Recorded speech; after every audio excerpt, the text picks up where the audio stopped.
Hi everyone. நம்ம இன்னைக்கு பார்க்க போறது 3 வாக்கியங்களை பார்க்க போறோம். அவன் என்ன தப்பா புரிஞ்சுக்கிட்டான். எப்படி சொல்லுவோம்? நிறைய பேர் எஸ் மிஸ்டேக் எல்லாம் சொல்லுவாங்க. இப்ப நான் ஒரு வார்த்தை உங்களுக்கு கத்தலாமா? He got me wrong. He got me wrong.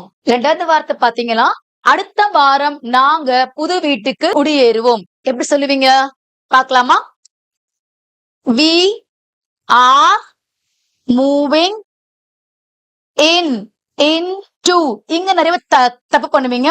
இன்னும் டூ தந்திர போடுவீங்க. அப்படி போடக்கூடாது. into our new house next week. மூன்றாவது வாக்கியம் பார்க்கலாமா? நான் வீட்டுக்கு வர வழியில என்னோட ஃப்ரெண்ட பார்த்தேன். எப்படி சொல்லுவீங்க?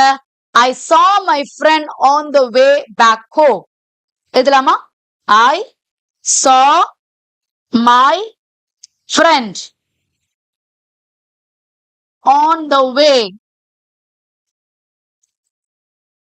back home. அவ்வளவுதாங்க. உங்க லைஃப்ல இங்கிலீஷ இம்ப்ரூவ் பண்ணணும்னா ஃபாலோ இங்கிலீஷிஃபை.